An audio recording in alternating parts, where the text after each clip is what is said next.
le comprends bien, il me revient de terminer une matinée de débats passionnants auquel je n'ai pas assisté, ce qui est un exercice auquel, à vrai dire, je suis assez familier. Je ne ferai pas semblant, du coup, de savoir tout ce que vous vous êtes dit, mais j'essaierai de vous présenter voilà ce que la Commission a voulu faire. Comme vous savez, nous sommes maintenant à 12 jours, oui, 12 jours des élections européennes.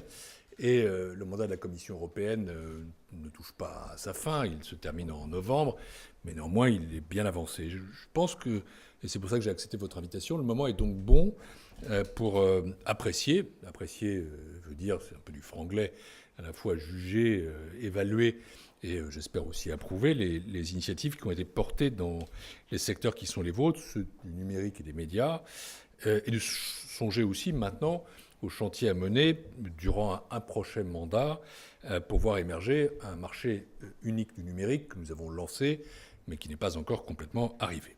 Il y a 5 ans, oui, presque, à son entrée en fonction, la commission Juncker s'était fixé un objectif clair qui était de répondre aux défis soulevés par la digitalisation croissante de nos économies et de renforcer l'intégration européenne en la matière. Car, vous le savez mieux que quiconque, cette révolution numérique est sans doute une chance pour l'Europe. C'est incontestablement un atout pour le développement, pour la compétitivité de nos entreprises.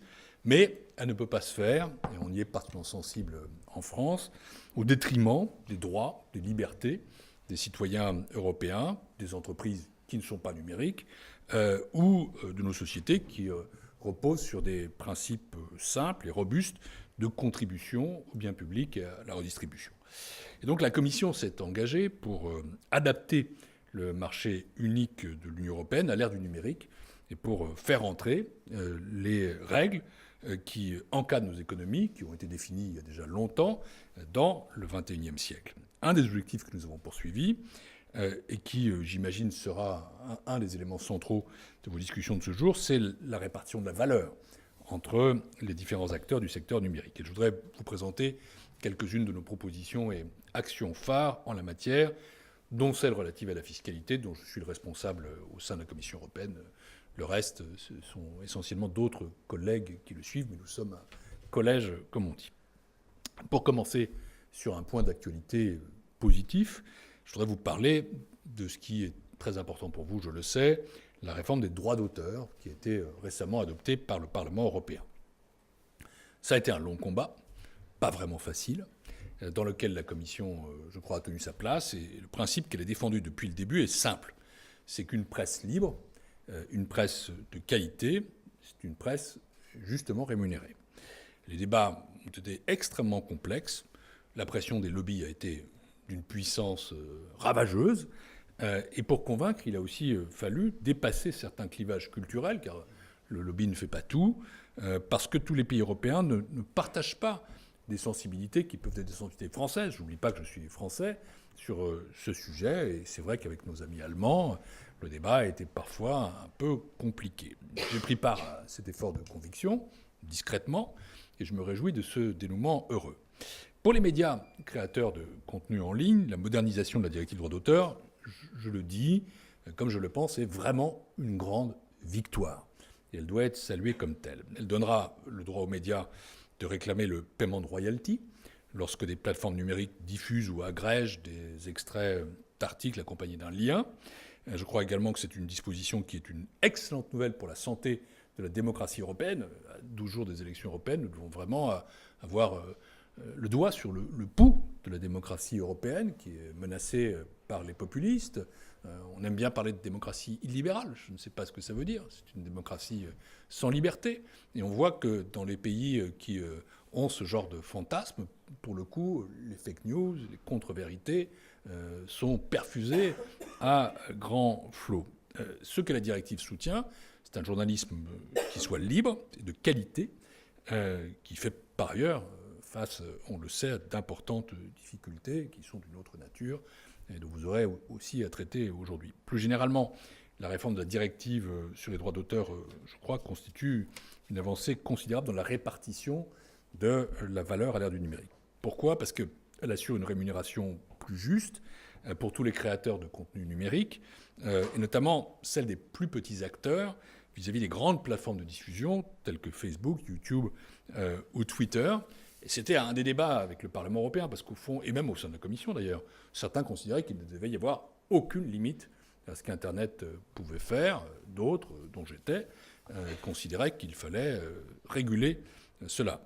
Cette victoire récente pour les droits individuels des acteurs du numérique vient s'ajouter à celles qui ont été remportées au cours des 5 dernières années, qui ne sont pas tout aussi considérables qu'on aurait pu le souhaiter, qui devront être poursuivies par d'autres combats, mais je veux y revenir en quelques mots.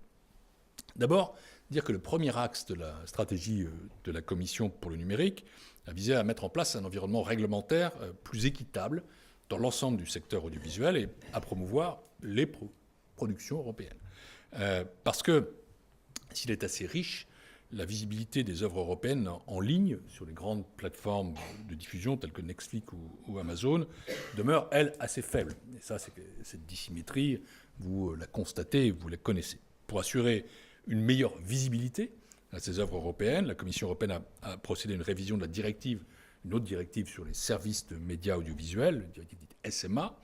Et ces nouvelles règles que nous avons adoptées vont garantir la promotion des films européens, en imposant aux diffuseurs de garantir une part d'au moins 30% d'œuvres européennes sur les plateformes.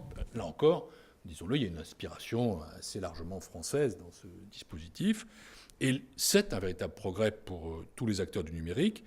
Ces règles révisées vont encourager l'innovation dans le secteur audiovisuel européen et permettre l'entrée de nouveaux acteurs sur le marché. Deuxième axe de la stratégie européenne pour le numérique a consisté, quant à lui, à assurer la protection des œuvres et des productions européennes. Lors de votre discussion de cette journée, j'imagine que vous abordez ou vous aborderez la question du renforcement de la lutte contre le piratage. C'est bien normal, parce que le recours à la piraterie audiovisuelle reste toujours élevé, et c'est bien sûr extrêmement préoccupant. C'est avant tout injuste pour les créateurs de contenu qui, dès lors qu'ils sont piratés, ne sont pas rémunérés à leur juste valeur. Là-dessus, je crois pouvoir dire que la Commission européenne a pris le problème à bras-le-corps, d'abord en précisant l'interprétation de la directive de 2004 relative au respect des droits de la propriété intellectuelle, afin que les autorités compétentes tiennent compte des enjeux liés au nouvel environnement numérique. Il fallait actualiser une directive qui commençait à prendre de l'âge, qui n'était plus adaptée au nouveau contexte. Ensuite, en cherchant à développer des accords volontaires entre tous les acteurs de la chaîne d'approvisionnement en ligne, et un protocole d'accord a notamment été conclu en juin 2018 par les acteurs du secteur de la publicité, en vue de réduire le nombre de publicités mises en ligne sur les sites Internet, portant atteinte à la propriété intellectuelle, et les priver ainsi de leur source majeure de revenus. J'ai conscience que tout n'a pas été fait, que beaucoup reste encore à faire pour enrayer définitivement la piraterie audiovisuelle. Je peux vous assurer que les autorités européennes sont très attentives aux pistes qui ont été mises sur la table par les autorités nationales, par les experts du secteur. C'est un combat que nous gagnerons ensemble, ou bien que nous ne gagnerons pas. Et donc, je crois que la logique qui consiste à faire en sorte qu'on travaille collectivement à travers des accords est la bonne. J'aimerais maintenant vous présenter les propositions que j'ai portées pour adapter les règles fiscales européennes à l'ère du numérique. Vous savez que notre fiscalité des sociétés est une fiscalité déjà très ancienne, qui a été créée pour l'essentiel au début du XXe siècle, dans un contexte où par définition le numérique n'existait pas et où la mondialisation elle-même était balbutiante. Et donc, au fond, on taxe une entreprise à partir de sa présence physique. Vous avez une usine, vous connaissez la production, vous connaissez les salariés, vous connaissez le chiffre d'affaires, vous connaissez le profit, c'est facilement taxable. Pour le numérique, eh bien, rien de tout ça n'existe. Vous n'avez pas d'établissement stable, vous n'avez pas de chiffre d'affaires facilement reconstitué, le profit, on ne sait pas exactement où il est situé, et parfois, il arrive que vous ne sachiez même pas où sont les salariés. Et nous sommes dans une économie totalement différente, et on ne peut pas vivre avec une fiscalité qui a 100 ans, avec cette numérisation de l'économie. Et donc, la Commission européenne, à partir de ce moment-là, a formulé 2 propositions, pas une seule, contrairement à ce qu'on a pu évoquer dans les médias, justement, pour que les grandes entreprises du numérique soient justement taxées dans l'Union européenne. Je dis grandes entreprises du numérique parce que je n'ai jamais parlé de taxe GAFA. Et je déteste qu'on parle de taxe GAFA à dire vrai, parce que si on a envie de se créer un nouveau sujet de commerce international avec les États-Unis ou de donner l'impression qu'on cible les entreprises américaines, il faut continuer comme ça. Non, en vérité, ce sont les grandes entreprises du numérique, dont 50% sont américaines, ce qui est assez logique, parce qu'ils ont le leadership dans le secteur indéniable, dont un tiers sont européennes et le reste asiatiques. Aujourd'hui, ce qu'on constate, c'est que ces grandes entreprises du numérique sont à peine, parfois pas du tout, taxées, alors même qu'elles enregistrent des bénéfices faramineux, souvent en diffusant des contenus numériques qu'elles n'ont pour la plupart du temps pas produits. Et donc, ça crée une injustice fiscale, qui est aussi une injustice tout court. Et il faut y remédier. Je tiens à être clair sur un point. J'ai parlé des États-Unis, ce n'est pas un combat contre les Américains, mais ce n'est pas non plus une bataille contre les entreprises numériques. Je peux vous assurer que cette commission, et je pense la prochaine, n'a pas l'intention de partir dans je ne sais quelle croisade contre ces acteurs, comme je l'ai souvent entendu ces derniers mois. Il s'agit simplement de vivre avec son temps. L'économie numérique représente une chance immense pour l'Europe, mais pour en tirer pleinement bénéfice, il faut faire un effort d'adaptation, ce qui est vrai en matière fiscale aussi, et c'est ça notre logique.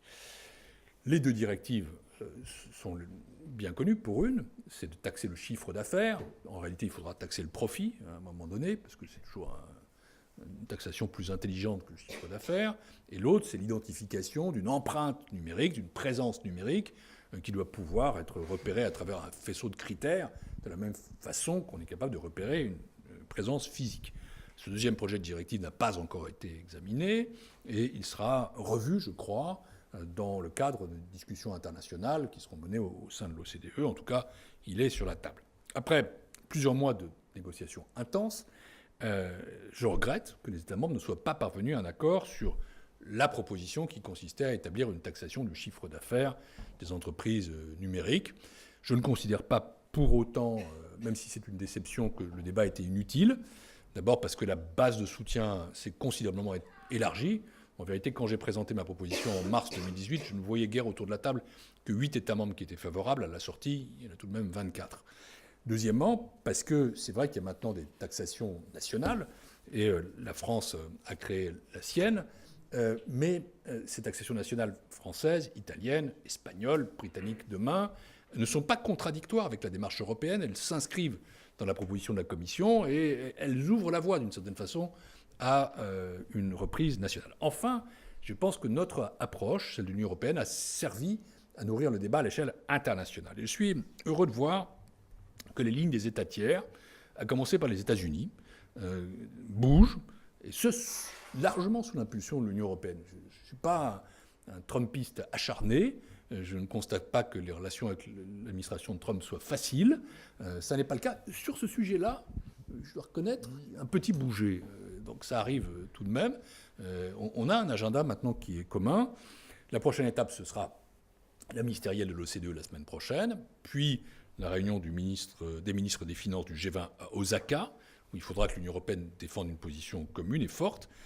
Et puis enfin, non, plutôt c'est la réunion des ministres est à Fukuoka, et puis la réunion des leaders est à Osaka, ce qui pourra entraîner les États tiers et contribuer à la formulation d'une solution globale.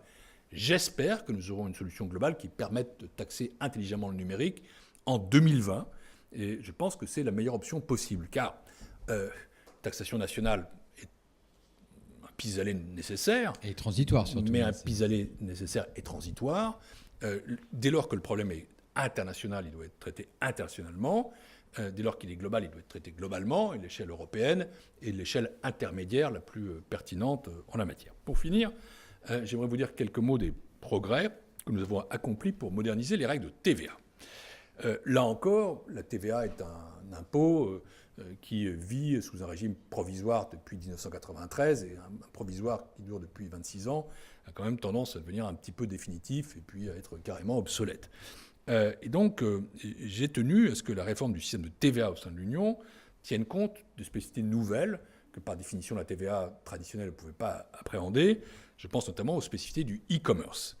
Grâce à nos propositions qui vont entrer en vigueur en janvier 2021, Ça, c'est le rythme de l'Union européenne. On décide et puis ensuite, il y a une phase de mise en œuvre qui prend un tout petit peu de temps, qui passe par des ratifications nationales, par la transposition des directives. Les entreprises en ligne pourront tirer pleinement parti du marché unique de l'Union, tandis que celles qui ne respectent pas les règles ou se livrent à la fraude ne pourront plus pratiquer des prix inférieurs. Et encore une fois, tout ça, c'est une question d'équité. Ensuite, je me suis battu pour donner la possibilité aux États membres d'aligner le taux de TVA des publications numériques sur celui des publications traditionnelles. Je suis un peu old-fashion. Je lis encore le journal sous forme papier. Je dois dire, je me suis quand même un peu mis au numérique. Et je ne supporte pas de lire un livre numérique et je lis des livres papier. D'accord. Mais tout le monde n'est pas old-fashion. Et on est obligé de constater qu'un livre est un livre, qu'un journal est un journal, quel que soit le support. Et il était temps de modifier le cadre législatif européen pour refléter ce qui est pour beaucoup une évidence, pour ceux qui suivent Marie-Christine Saragosse sur TV5 Monde. Ils ont 34 ans, pour eux, voilà, c'était... Sur France 24, oui, c'est vrai. Je suis vraiment old-fashion, tu vois. Un accord a été obtenu en novembre de l'année dernière, et je m'en réjouis parce que je sais que c'était une attente forte du monde de l'édition confronté à l'évolution des pratiques de lecture. C'est un progrès pour l'harmonisation de la fiscalité européenne. C'est une excellente nouvelle pour le marché unique numérique qui s'en voit renforcé. Ça démontre aussi que la Commission s'efforce d'appliquer un principe de justice et d'équité dans les deux sens. Comme je vous l'expliquais, nous ne cherchons pas à entraver l'activité des entreprises du numérique. Non, les seuls et uniques objectifs que nous poursuivons sont ceux de l'équité et de l'intégrité de notre marché unique. Un dernier mot, peut-être un peu plus critique ou prospectif. Nous avons lancé le marché unique du numérique, mais il n'est pas encore arrivé. Et je pense qu'une des lignes directrices fortes de la prochaine Commission doit être d'approfondir, de compléter ce qui a été lancé par celle-ci avec une démarche tout à fait ambitieuse. Il est indispensable que le chantier pour la création d'un marché unique numérique se poursuive sous la prochaine Commission. Il faut pour ça garder un dialogue régulier avec les futurs leaders européens, ceux qui sortiront des élections européennes, ceux qui sortiront de la mise en place de la future Commission, parce que c'est ensemble que vous pourrez relever ce défi du numérique, qui est incontestablement un des enjeux majeurs du siècle dans lequel nous vivons, et que nous pourrons faire de l'Europe un modèle en matière de gouvernance et d'encadrement du numérique. C'est en tout cas l'ambition que j'ai voulu porter avec cette commission, et c'est celle que nous pouvons réaliser si nous sommes capables d'agir ensemble. Merci. Pierre Moscovici, vous parliez de prospective, vous parliez pour la prochaine commission. On voit qu'il y a quand même 3 sujets, et j'aimerais bien que vous nous disiez lesquels sont prioritaires. Il y a réformer la concurrence pour l'ère du numérique, il y a la fiscalité dont vous avez beaucoup parlé, vous avez beaucoup œuvré là-dessus, il y a la régulation, sur lequel des 3 sujets il faut que la prochaine commission mette l'accent. Écoutez, franchement, elle peut se permettre d'avoir ces 3 priorités ensemble. Je ne vois pas de raison de choisir particulièrement. Je dirais que la régulation est étroitement liée au marché. Dès lors qu'on parle marché numérique, il faut absolument aller dans le sens d'une plus forte régulation. Pour ce qui est de la concurrence, nous avons besoin de faire évoluer nos règles pour qu'elles prennent en compte le marché tel qu'il est à l'échelle mondiale, le marché pertinent et mondial. Et ça inclut aussi la Chine. Et donc ça, c'est un sujet qui est sur la table, sur lequel je ne vous cache pas qu'il ne faut pas attendre d'évolutions extrêmement spectaculaires, car les règles de concurrence qui sont solides, qui sont établies depuis l'origine des traités européens, sont là pour protéger essentiellement le consommateur, et cette logique-là ne changera pas. Enfin, sur la fiscalité du numérique, oui, j'espère des percées absolument décisives.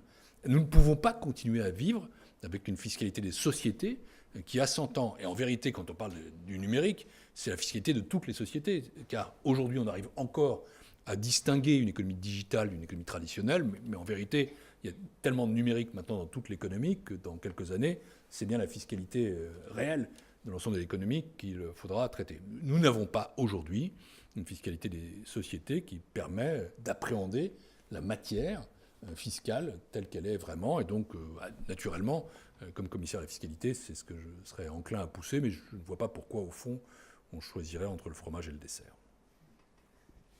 Merci infiniment Pierre Moscovici. Avant de vous laisser partir et avant de partir tous ensemble pour une pause déjeuner et de revenir à 14h15 très précise pour la suite de nos débats, vous faites quoi après le 31 octobre ? D'abord, je ne sais pas ce qui se passe le 31 octobre. Et, en théorie, il y a le Brexit, premièrement, parce que le délai s'achève ce jour-là. À minuit, en principe, je finis mon dernier carton et je quitte la Commission européenne puisque le 1er novembre, elle s'achève. Il n'est pas totalement exclu qu'on soit amené à jouer un tout petit peu les prolongations, car comme ça, quand je vois le paysage du lendemain des élections européennes, je me dis qu'il peut être un tout petit peu compliqué. Bon, enfin, je n'ai pas envie de jouer trop les prolongations, parce qu'être lame duck dans son bureau pendant longtemps, c'est quand même extrêmement ennuyeux et stérile. Et donc, je ne sais pas. Je suis... Quand j'étais plus jeune, j'avais une maxime de Talleyrand que j'aimais beaucoup, que chacun connaît, qui est quand je me contemple, je me désole, quand je me compare, je me console. Maintenant, j'en ai une autre que je soumets à votre sagacité, qui est que je me mets à la disposition des événements. Voilà, donc après le 1er novembre, je suis à la disposition des événements. Ça ne veut pas dire que je suis prêt à tout, bien sûr. Merci infiniment Pierre Moscovici. On va nous aussi se mettre à la disposition des événements puisque c'est un déjeuner maintenant qui vous attend et on se retrouve ici sur cette scène à 14h15 pour la suite de nos débats.